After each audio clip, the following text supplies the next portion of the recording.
Hola a todos, hoy es jueves 12 de febrero de 2026 y nuestro querido amigo, nuestro hermano Alex Greiner está aquí con nosotros. Bienvenido de nuevo, Alex. Gracias, Nima. Encantado de estar con vosotros y saludos a todos los que estáis ahí fuera.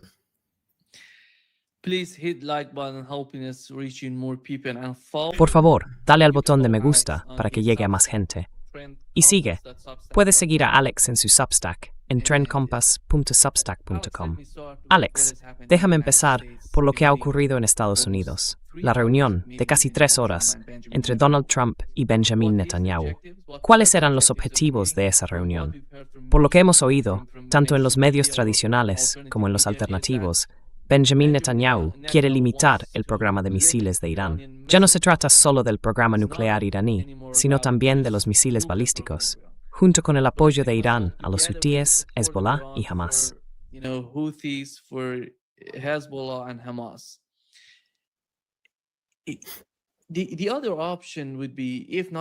La otra opción, si no hay negociaciones, sería la guerra.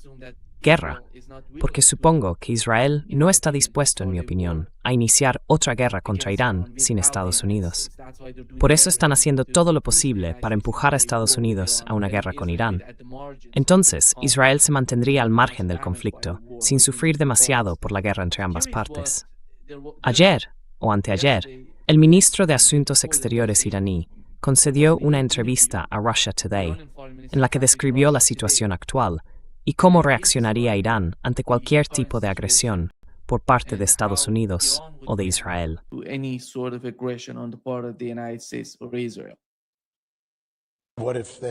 Y si atacan y si utilizan medios agresivos, ¿cuál sería entonces tu estrategia de represalia? ¿Nos defendemos? ¿Cómo?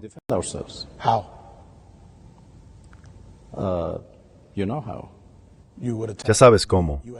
Atacarías las bases estadounidenses en los países del Golfo. Atacaríamos los bienes y las instalaciones de Estados Unidos. Todo lo que tengan en nuestro vecindario. Pues te sientes casi incómodo de decir. ¿Es así?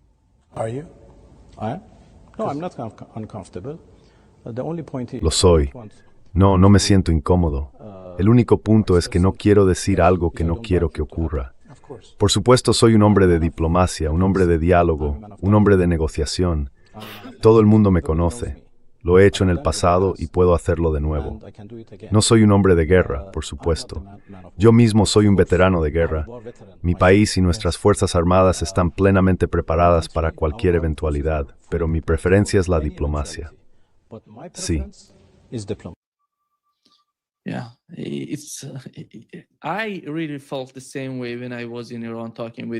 Realmente sentí lo mismo cuando estuve en Irán, hablando con la gente y con los funcionarios.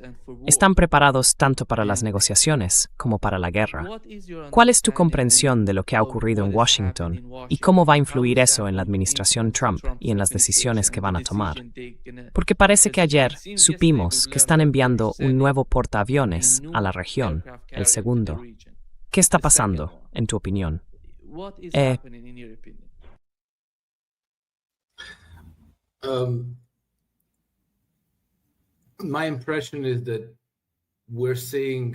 Mi impresión es que estamos viendo las tácticas de negociación bastante típicas de Trump, en las que empieza con una jugada exagerada y agresiva.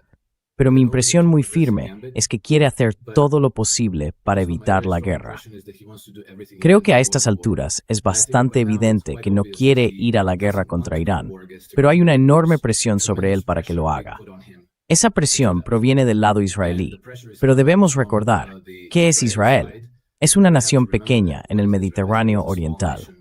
El verdadero problema es el gran bloque de votantes en Estados Unidos, compuesto por cristianos evangélicos y judíos sionistas, entre los cuales hay muchos donantes muy ricos e influyentes.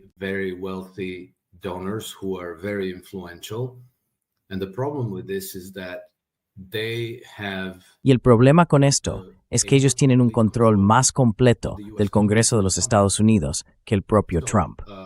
Así que para él, evitar ir a la guerra es una especie de acto de equilibrio. Y en la medida en que he prestado atención a los medios estadounidenses, están muy en modo belicista. Tienes a todos esos expertos en política exterior y expertos militares insistiendo sin descanso en la idea de que esta es una oportunidad excelente, una ocasión única en la vida, única en un milenio, para derrocar al régimen iraní, y que Trump debe hacerlo, que así dejará un gran legado y traerá cambios a Oriente Medio y todas esas cosas maravillosas que supuestamente ocurrirán si va a la guerra contra Irán. Por supuesto, ahora podemos reconocer esto por lo que realmente es.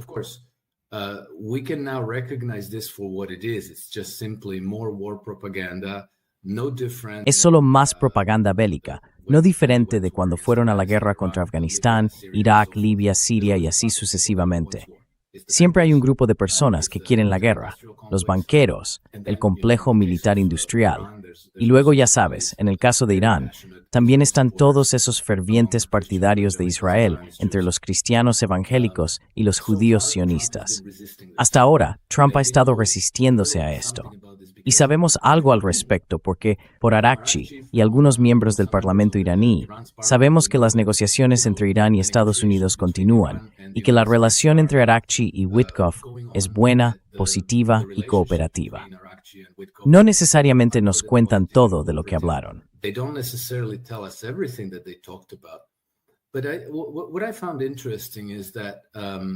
Lo que me pareció interesante es que hace aproximadamente una semana, quizá 10 días, tuvimos aquel incidente en el que un dron iraní aparentemente se acercó lo suficiente como para atacar al USS Abraham Lincoln. El dron solo fue destruido después de que enviaran un F-35 para derribarlo.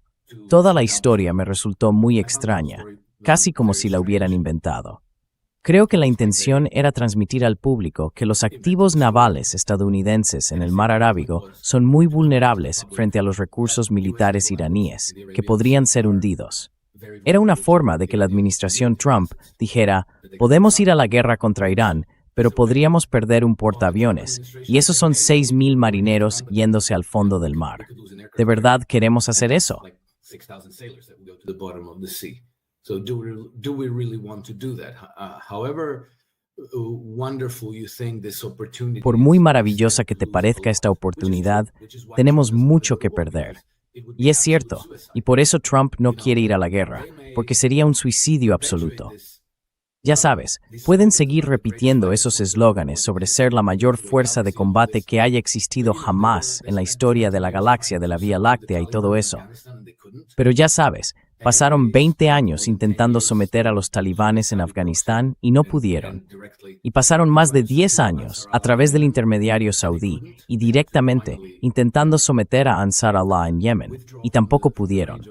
Al final tuvieron que retirarse del alcance de los misiles yemeníes y básicamente firmar un pacto de no agresión con el gobierno de Ansar Allah.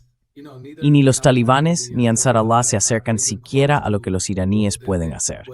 Así que en conjunto, es una idea realmente estúpida.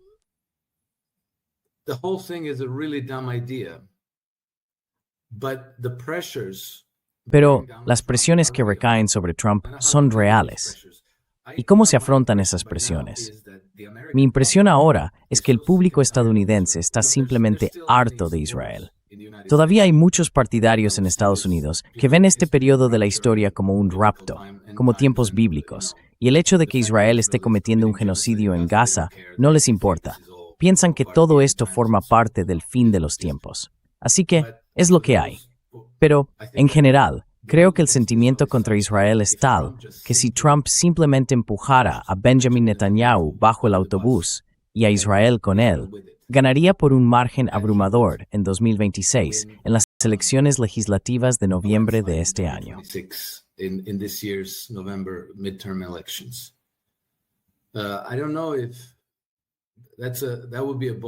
No sé si eso sería una apuesta audaz.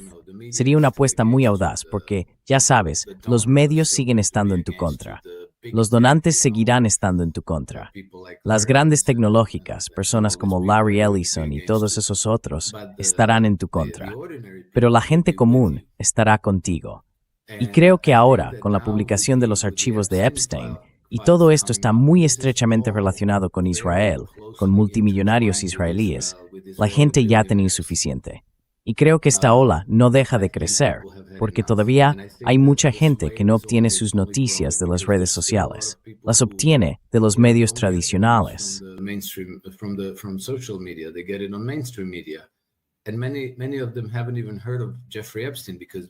Muchos de ellos ni siquiera han oído hablar de Jeffrey Epstein, porque los medios de comunicación tradicionales no quieren tocar el tema. No le cuentan a la gente lo que está pasando. Pero ahora está en el Congreso. Se está debatiendo en todas partes. Creo que este impulso sigue creciendo y continuará haciéndolo. E Israel no saldrá indemne. Es evidente que Epstein estaba estrechamente relacionado, aunque no fuera del Mossad, no sé si lo era. Pero sospecho que, ya sabes, la familia Rothschild ha mantenido su propia red privada de inteligencia. Probablemente trabajaba para ellos. Pero ya sabes, son lo bastante poderosos como para tener cooperación con el MI6, con el Mossad, con la CIA y demás.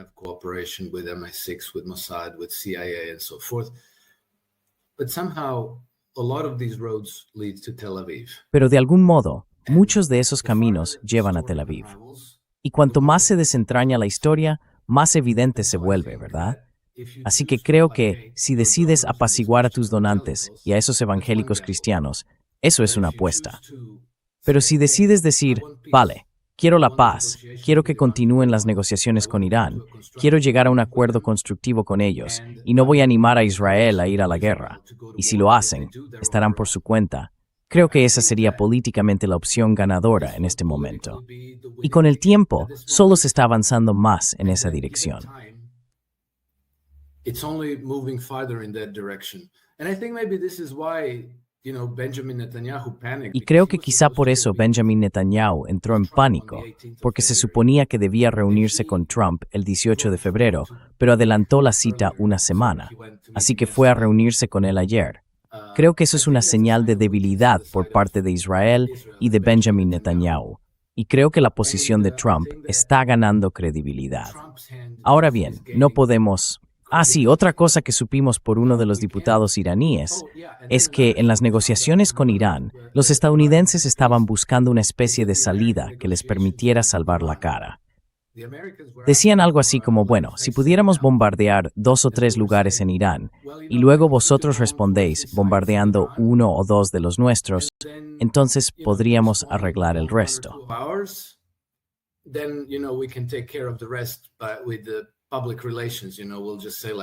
Pero con las relaciones públicas, ya sabes, simplemente diremos, vaya, esa fue la operación más exitosa de la historia del mundo. Aniquilamos lo que fuera iraní y ahora todo está bien. Y luego pasamos a la siguiente operación, al siguiente asunto. Pero ya sabes, parece que el ánimo se ha endurecido en Irán y la gente no está aceptando ese tipo de cosas. También es una prueba más, de nuevo, a favor de la idea de que el bombardeo que tuvimos en junio formaba parte de este acuerdo. Dijeron, oye, danos una forma de salir airosos. Y los iraníes respondieron, vale, de acuerdo, bombardeas 1 o 2 sitios, nosotros bombardeamos uno de los tuyos y lo dejamos ahí.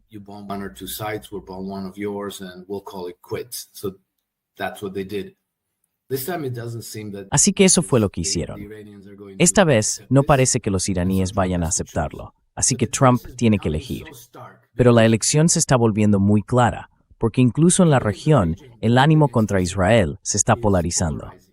Si en este momento fueras a la guerra contra Irán, estarías provocando a toda la región, prácticamente a todos, excepto a Israel y quizá a los Emiratos Árabes Unidos. Estarías alejando a todo el mundo de ti y acercándolos al lado de Irán, lo que significa que podrías borrarte por completo de esa región. Podrías acabar siendo expulsado por completo y perder toda influencia allí. Y entonces no está nada claro cuál sería el beneficio.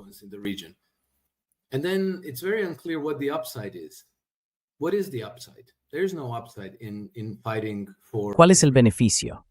No hay ningún beneficio en luchar por Israel y luego, ya sabes, concederles sus deseos, porque ya sabes, esto ahora cuando Benjamin Netanyahu exige que Irán limite su programa de misiles a un alcance de 300 kilómetros, significaría que los iraníes se privan voluntariamente de su disuasión estratégica. Por supuesto, no van a aceptar eso. Y por supuesto, no habrá negociaciones al respecto. Así que esto coloca a Trump en una posición en la que no puede, Ya no hay zona gris. O estás de un lado o estás del otro. Either you're on one side or you're the other side. And the additional pressure is coming from the Saudi Arabia. Y la presión adicional viene de Arabia Saudí, de los saudíes, porque se sienten acorralados. Los israelíes, a través de los Emiratos Árabes Unidos como intermediario, están moviendo piezas para desestabilizar Arabia Saudí. Así que cuando se ocupen de Irán, los saudíes saben que ellos serán los siguientes. Por eso ya sabes, Mohammed bin Salman ha pedido a Trump que haga callar a los Emiratos y a los israelíes, que los contenga.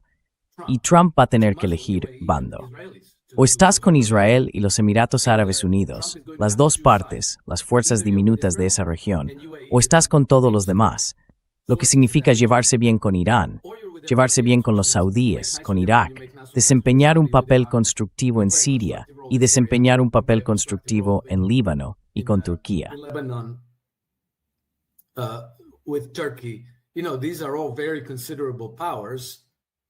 Sabes, todos estos son poderes muy considerables. Así que creo que el propio Trump está siendo empujado cada vez más lejos, hasta el punto en que la decisión obvia será: de acuerdo, israelíes, si queréis ir a la guerra contra Irán, buena suerte, no os vamos a respaldar.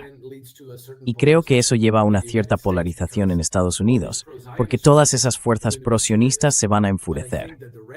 Pero creo que el resto del país aprobará su decisión. Así que es realmente un momento de giro, un punto de inflexión, no solo en la política de Asia Occidental, sino también en la política interna estadounidense.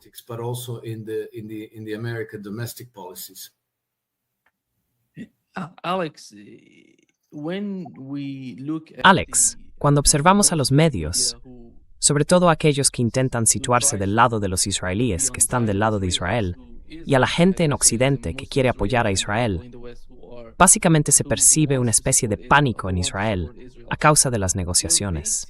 Sienten que, ya sabes, antes de las conversaciones, Steve Witkoff va a Israel, habla con los israelíes, y después de las conversaciones, incluso Netanyahu viene a Estados Unidos. No sienten que tengan el control de las negociaciones. Por eso, creo que están intentando hacer todo lo posible para averiguar qué está ocurriendo, cuál es la situación actual de las negociaciones. ¿Y crees que, por un lado, mucha gente diría que Donald Trump es un títere de Netanyahu, pero por otro lado, se observa este tipo de comportamiento por parte de los israelíes, que muestra lo contrario, que en realidad no confían en Donald Trump? Entonces, ¿cuál es la naturaleza de la relación entre ambos? What is the nature of the relationship between the two? Well, Israel is such a hot potato. Bueno, ya sabes, Israel es un tema tan delicado en la política estadounidense que no puedes salir y decir: no estoy de acuerdo con las políticas del Estado de Israel. No estoy de acuerdo con Benjamin Netanyahu. No apoyo la política israelí hacia los palestinos, el Líbano, Siria. Ya sabes, todas esas 7 guerras que ellos, simplemente no puedes criticarlos. De lo contrario, estás políticamente acabado. Los medios están de su lado. Los donantes políticos adinerados están de su lado. Las personas que controlan gran parte de las grandes tecnológicas están de su lado. Así que es una apuesta muy, muy peligrosa. Pero me parece que ahora, como tú y yo hemos hablado de esto durante muchos, muchos meses, siempre he dicho que si yo fuera sionista, no confiaría en Trump. Y ahora, si prestas atención al panorama mediático israelí y sigues algunos de sus podcasts traducidos al inglés y demás, ves que no están nada contentos con Trump. They're not happy with Trump at all. And one of the things that happened is that Una de las cosas que ocurrió es que ante la posibilidad de una guerra renovada entre Irán e Israel, estos volvieron a exigir que Estados Unidos les reabasteciera con misiles de defensa aérea. La respuesta por parte de los estadounidenses fue: lo sentimos, no podemos, porque hemos agotado nuestros arsenales, y lo que tenemos lo necesitamos para defender nuestros barcos y nuestras bases en la región. Así que, lo sentimos, estáis por vuestra cuenta. Eso ya fue una señal, como diciendo: vais a tener que defenderos vosotros mismos si decidís ir a la guerra. Trump no está saliendo a decir: Benjamin Netanyahu está equivocado, no estoy de acuerdo con sus políticas. Pero por otro lado, están retirando gradualmente su apoyo. Y aunque esto no sea evidente para el público occidental, sí lo es para los israelíes. Por eso, ahora están muy descontentos con Trump. So this is why they are now very unhappy with Trump. They are extremely unhappy with Tom Barrack in US. Están extremadamente descontentos con Tom Barrack, ya sabes, el enviado estadounidense en Siria. Y están muy descontentos con las negociaciones entre Estados Unidos e Irán. Lamentablemente, esta es una situación que ha estado, en cierto modo, preparada para la destrucción desde hace muchas décadas, remontándose a la creación de Israel, que ha sido y sigue siendo un proyecto imperial británico. Así que, digamos que desactivar esto y llevar la región hacia la paz va a ser un proceso a muy largo plazo. No va a suceder de la noche a la mañana, pero sin duda vemos un debilitamiento de la posición de Israel. But we definitely see the weakening of Israel's hand.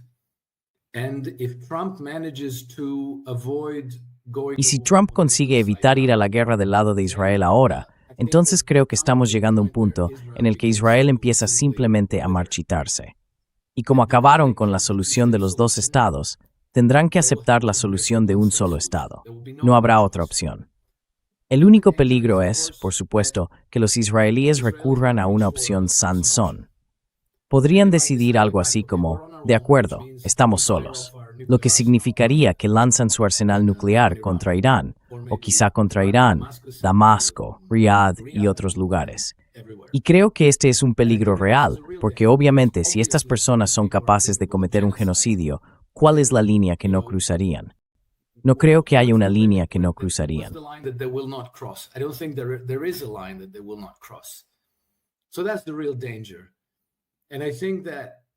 Así que ese es el verdadero peligro. Y creo que esto es algo sobre lo que tanto los iraníes como los estadounidenses deben estar muy atentos.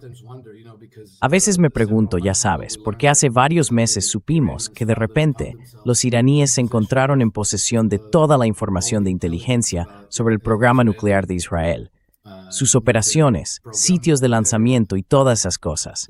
No sé cómo obtuvieron esa información, pero es interesante que la tengan. Así que quizá en algún momento los iraníes tengan que resolver esto. Y si lo hacen, esperemos que tengan éxito. Porque Israel, con un arsenal nuclear, es, creo, el mayor peligro número uno para la humanidad en general.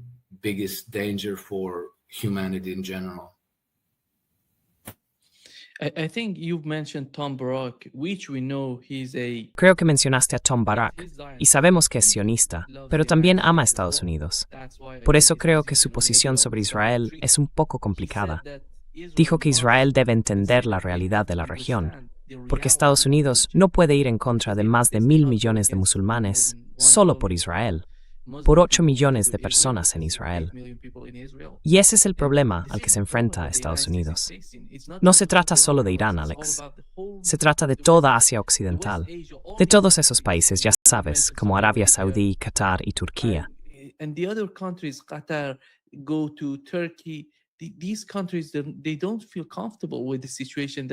Estos países no se sienten cómodos con lo que están viendo en Gaza y con Israel. Por eso, en mi opinión, Estados Unidos está en un punto en el que tiene que definir una estrategia a largo plazo. ¿Cuánto tiempo puede apoyar a Israel con este tipo de comportamiento? Esto no puede continuar para siempre. Si quieren una mejor estrategia, si quieren sobrevivir y mejorar como superpotencia, este no es el camino. Israel. Bueno, mucha gente sostiene que los sionistas en Estados Unidos son tan ricos que financian a los donantes y todo eso. Pero también están surgiendo otros actores. Esto no es un juego solo para Israel, y Estados Unidos necesita Asia Occidental.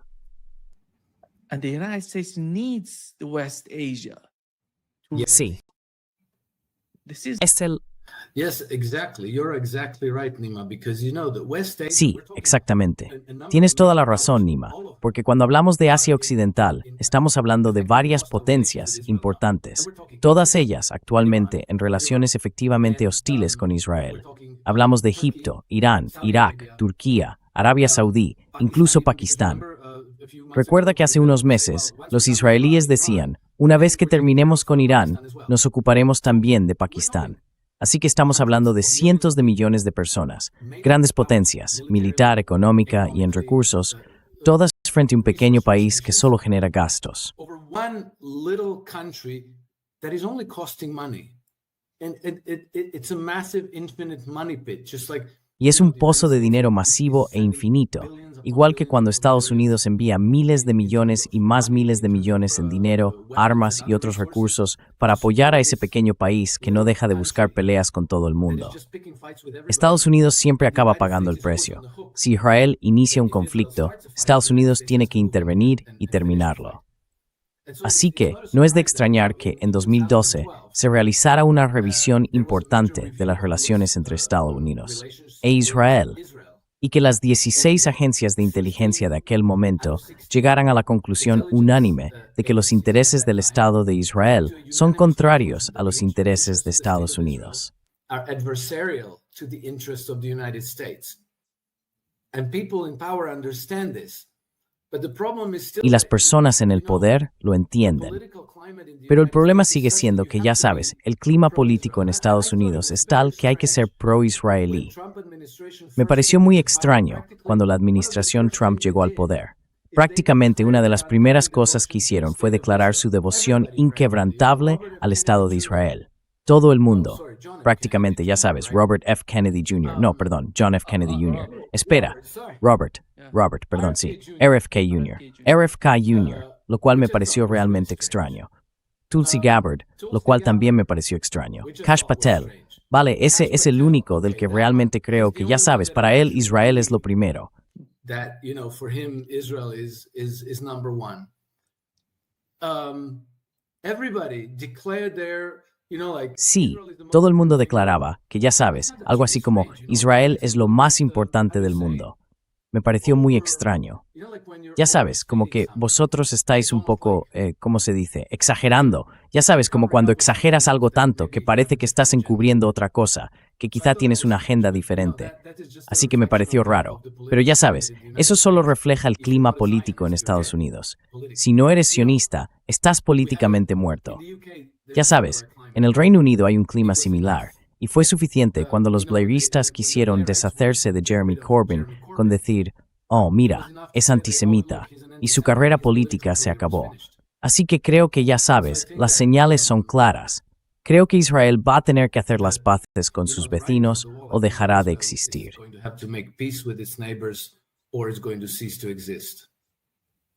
Yeah. Alex, do you think that Alex, ¿crees que Rusia y China llegarían en algún momento a estar, bueno, no sé si algo así está ocurriendo, pero en mi opinión, tiene que haber algún tipo de entendimiento entre Rusia, China y Estados Unidos en Asia Occidental? Porque si ocurre algo, supongamos que Israel ataca a Irán sin el apoyo de Estados Unidos, o si usan una bomba nuclear, vayamos al extremo, al peor de los casos, tiene que haber algún tipo de comunicación entre todos estos actores en Asia Occidental. ¿Ves que eso esté ocurriendo ahora mismo?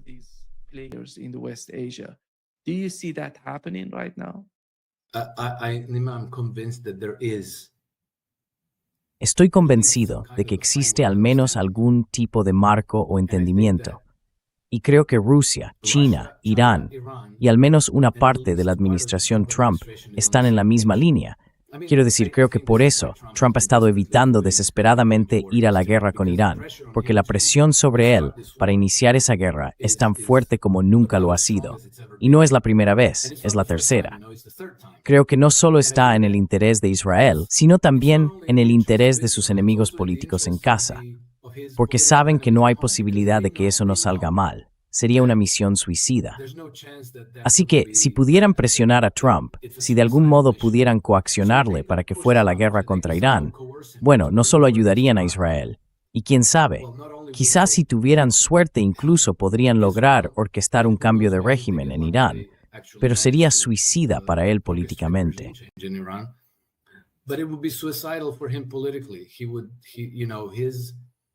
Él, ya sabe, su facción política perdería las elecciones de mitad de mandato al 100% y probablemente también perderían las presidenciales, porque esto no sería algo pequeño, sería algo grande. El fiasco probablemente se extendería de muchas maneras, porque los precios del petróleo se dispararían hasta las 3 cifras, los tipos de interés subirían en picado, los mercados bursátiles podrían colapsar en caso de una gran guerra en Oriente Medio, y así sucesivamente. Sería un desastre en todos los sentidos, que se sentiría durante mucho tiempo. Y luego, ya sabes, las noticias sobre miles de soldados estadounidenses muertos estarían en los medios las 24 horas del día, todo el tiempo. Solo eso bastaría para derrotar por completo a Trump y a quien quiera que se suponía que debía llegar a la Casa Blanca después de él. Así que sería prácticamente el fin de su plataforma política.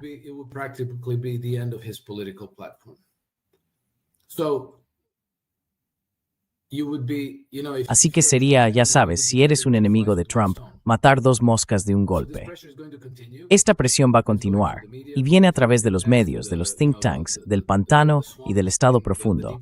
Probablemente una buena parte del Pentágono, una buena parte de la jerarquía militar de la OTAN, las agencias de inteligencia, el complejo militar industrial, la industria bancaria, las grandes tecnológicas, todos están de ese lado.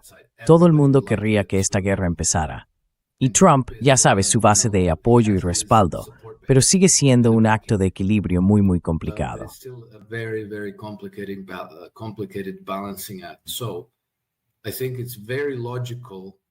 Así que creo que es muy lógico que necesite apoyo de los rusos, que necesite apoyo de los chinos, y probablemente, si no directamente, entonces indirectamente, incluso apoyo de los iraníes. Por eso creo que ellos, ya sabes, el pasado junio, acordaron ese tipo de guerra educada, como un bombardeo de 25 minutos, luego una represalia educada, y después decimos, hemos destruido completamente el programa nuclear, hemos terminado, ahora podemos volver a estar en paz. Pero, ya sabes, también hay sentimiento público en Irán, y el pueblo iraní ya no quiere tolerar eso. Así que, ¿cómo van a derrotar esto? No lo sé. Pero, obviamente, Trump no dio ningún compromiso a Benjamin Netanyahu en su última visita.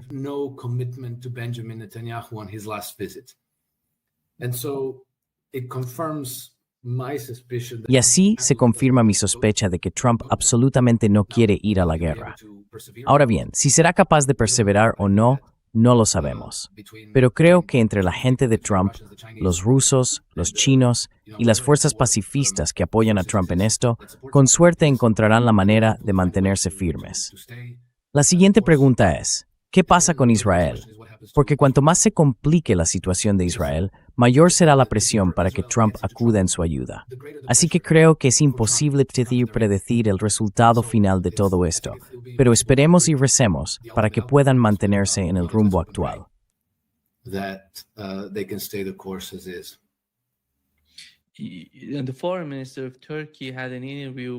El ministro de Asuntos Exteriores de Turquía concedió una entrevista a la BBC, o, si no me equivoco, fue a la BBC, en la que dijo que es optimista respecto a las negociaciones y cree que pueden llegar a un acuerdo entre Irán y Estados Unidos, porque todo está preparado por ambas partes.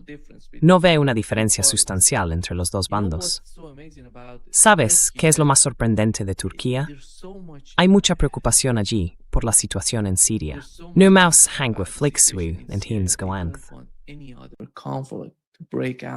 In the Middle East. They're trying to do their best, in my opinion, right now. En mi opinión, están intentando hacerlo lo mejor posible ahora mismo, porque ven lo que está ocurriendo en Siria y cómo todo puede descontrolarse. Eso sería enormemente problemático para Turquía, porque Irán está muy cerca. Son vecinos de Irán y también de Siria. Por eso Turquía se vería influida desde 2 frentes. Creo que una de las principales agendas de Netanyahu, que sería una especie de agenda de fondo por parte de Israel, también ejercería mucha presión sobre Turquía. Si ocurre algo en Irán, Turquía quedaría atrapada entre los 2 conflictos. Y Turquía lo entiende. And Turkey understands that. Sí. Y ya sabes, Turquía ya está bajo presión por parte de Israel en el tema de Chipre, porque los israelíes pueden ver lo que se avecina. Así que están comprando propiedades en Chipre, estableciendo una especie de nueva cabeza de playa dirigida contra Turquía. Luego está la cuestión de Grecia, que ya sabes, está armada hasta los dientes, preparándose para un conflicto con Turquía en algún momento que podría, ya sabes, desencadenarse en el futuro. Y luego, si el régimen iraní fuera derrocado, si de algún modo consiguieran derrocar al régimen de Teherán, bueno, uno de los grandes beneficiados de eso serían los kurdos.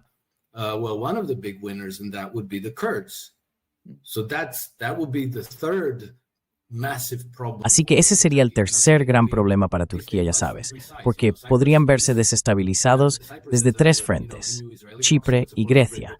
Chipre tiene, ya sabes, un nuevo representante israelí con el apoyo de Gran Bretaña. Grecia, que ya sabes, ha sido una situación enquistada desde hace mucho tiempo. Pero luego, ya sabes, una de las ideas que circulan en este nuevo orden globalista para Oriente Medio es dividir Irán. Y una de las partes sería un nuevo Kurdistán, lo cual para los turcos sería un desastre. Así que sí, ya sabes, la situación se está cristalizando de una manera que enfrenta a todos contra Israel y los Emiratos Árabes Unidos, ¿verdad? Su pequeño aliado allí en el Golfo.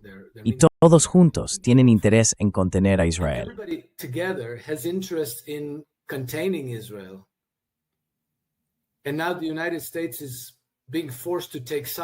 Y ahora Estados Unidos se ve obligado a tomar partido, algo que, como sabes, en otro tiempo era muy evidente porque Estados Unidos era el hegemón indiscutible. Ya no es así. Ahora tiene que elegir un bando en el conflicto.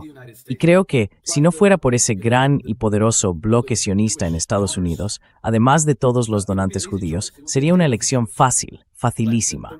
Pero la razón por la que no lo es porque el mismo conflicto en Asia Occidental tiene su reflejo en Estados Unidos.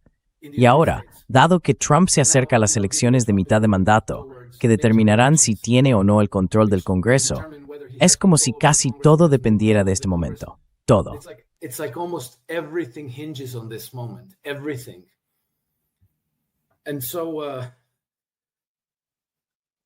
Y por eso creo que la opinión pública en Estados Unidos se está moviendo a favor de la buena elección. Es decir, el público estadounidense está cada vez más harto de que Israel tenga alguna influencia en su política.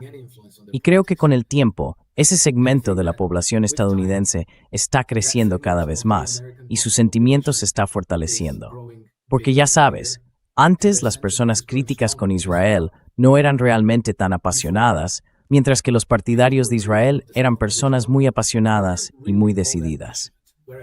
Ahora creo que todo esto se está invirtiendo. Las personas que antes apoyaban a Israel están perdiendo la fe por el genocidio, por Jeffrey Epstein, por todas esas cosas horribles en las que Israel está justo en medio.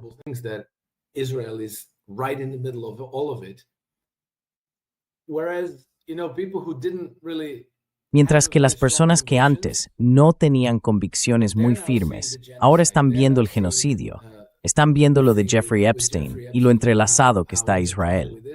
Así que ahora su sentimiento se está volviendo muy fuerte y muy apasionado. Creo que en algún momento quizá la gente de la administración Trump va a decir, bueno, eso suena como una buena apuesta. Vamos a tirar a los israelíes por el retrete. Dejémoslos por su cuenta. Si quieren ir a la guerra contra Irán, que sufran las consecuencias. Y obviamente las consecuencias serán que Israel sea borrado del mapa.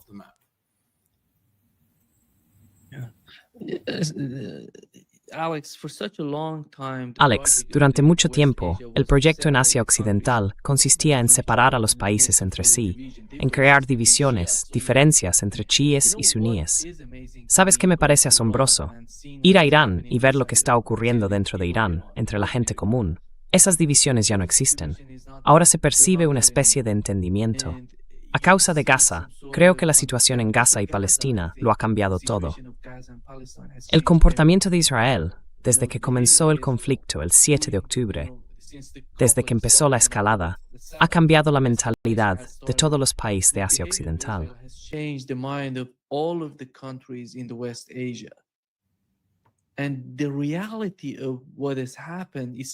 La realidad de lo que ha ocurrido, en mi opinión, está siendo percibida por los estadounidenses.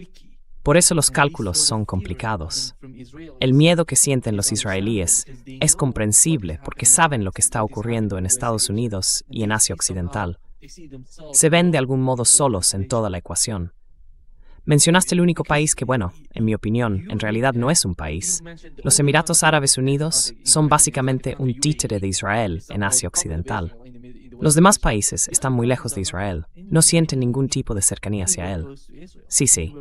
El principal problema de Israel no es solo Irán, es toda la región.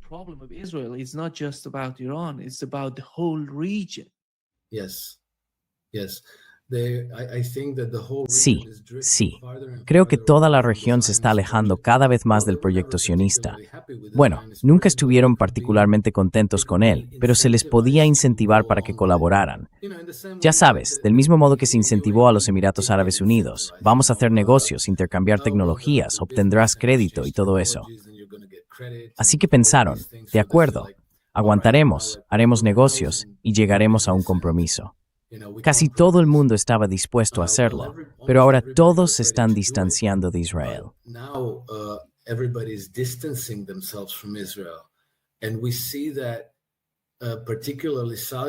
Y vemos que en particular, Arabia Saudí se siente lo bastante vulnerable como para estar ahora reforzando su cooperación con Irán.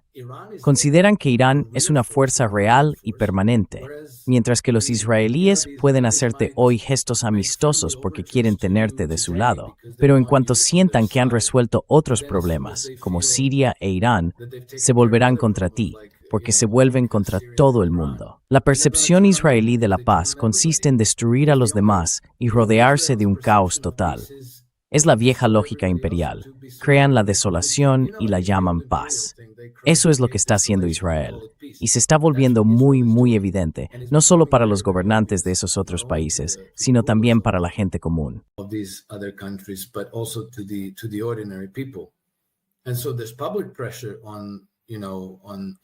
Así que hay presión pública sobre los gobernantes para que se distancien de Israel. Además, ahora existe una alternativa que antes realmente no existía, porque Arabia Saudí está vendiendo cada vez más de su petróleo en yuanes en lugar de en dólares estadounidenses. Por tanto, ya no dependen tanto de sus saldos en dólares en Estados Unidos, donde se ven obligados a gastarlos en armamento estadounidense y a normalizar sus relaciones con Israel, entre otras cosas. Todo esto está cambiando de forma muy radical. Es un proceso a cámara lenta. No está ocurriendo de un día para otro, pero sin duda avanza en esa dirección, y con fuerza. Creo que los saudíes anunciaron recientemente que invertirán unos $800 mil millones en Irán para la cooperación y el desarrollo futuros.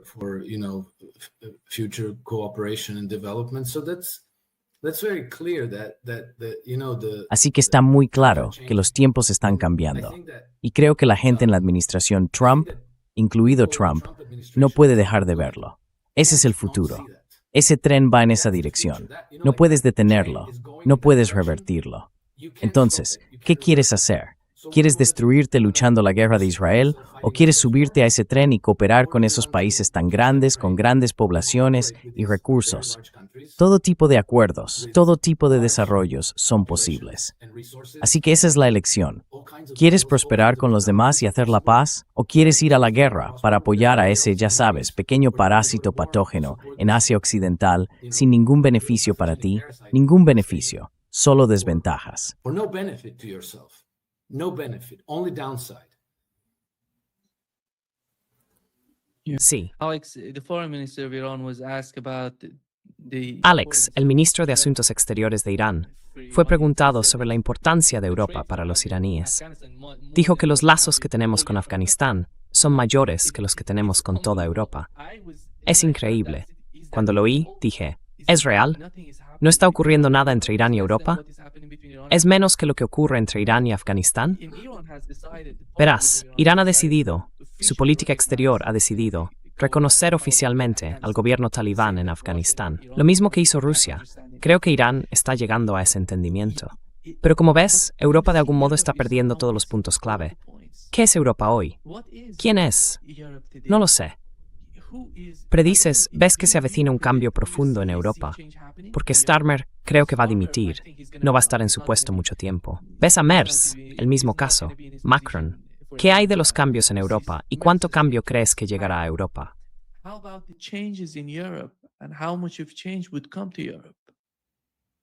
I think that radical changes are coming to Europe, Nima, because I mean, Creo que se avecinan cambios radicales en Europa, Nima, porque estamos siendo gobernados por líderes de muy baja categoría que fueron seleccionados deliberadamente. Europa ha estado siguiendo políticas absolutamente insensatas, no solo en política exterior, sino también en políticas internas, económicas y sociales. Como ejemplo sencillo, el Reino Unido está invirtiendo decenas de miles de millones de libras en políticas de emisiones netas cero.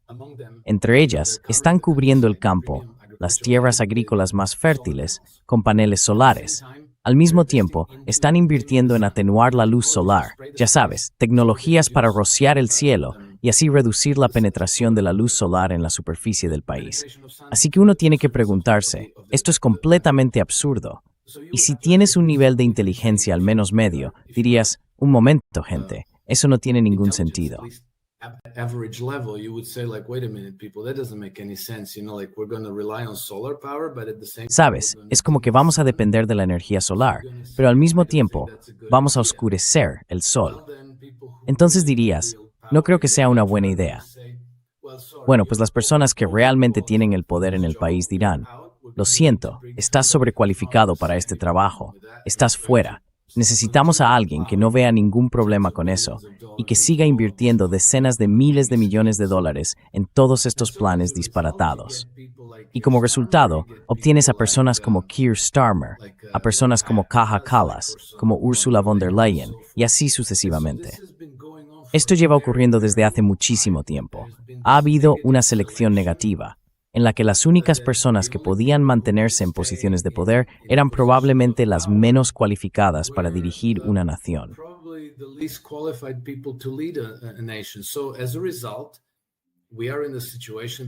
Así que como resultado, estamos en la situación en la que estamos.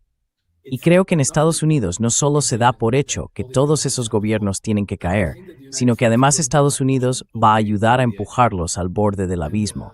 Sabes, creo que Keir Starmer, Macron, probablemente Sánchez en España, todos van a caer en un futuro próximo. Y creo que es muy probable que veamos la disolución de Europa, porque antes solía decir que Europa es como la URSS y que va a acabar como la URSS. Pero ahora pienso que Europa es peor que la URSS, porque no creo que las personas que dirigían la Unión Soviética fueran tan incompetentes como las que dirigen Europa hoy en día. As retarded as the ones we have running Europe today. So I think all of these changes are coming our way. Así que creo que todos estos cambios se nos vienen encima. Será muy difícil predecir cuándo y cómo ocurrirá, y no van a desaparecer pacíficamente. Así que podríamos tener levantamientos sociales, podríamos tener una revolución, una guerra civil, lo que sea. Pero creo que estos cambios son inevitables porque estamos en una situación insostenible. Si esto continúa así, Europa tendría que convertirse en un bloque, en una autarquía, ya sabes. Y con el tiempo, se parecería cada vez más a Corea del Norte, lo cual creo que es imposible, porque Europa no es un estado unitario. Hay franceses, alemanes, italianos, españoles, húngaros, polacos. No van a permanecer en el mismo bloque pacíficamente. Y no creo que haya suficiente fuerza para mantenerlos en el bloque por la fuerza.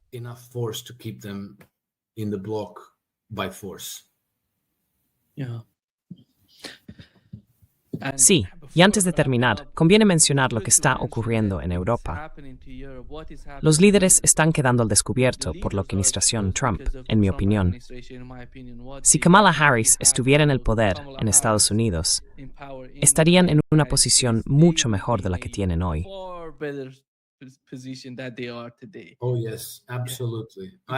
Oh sí, absolutamente.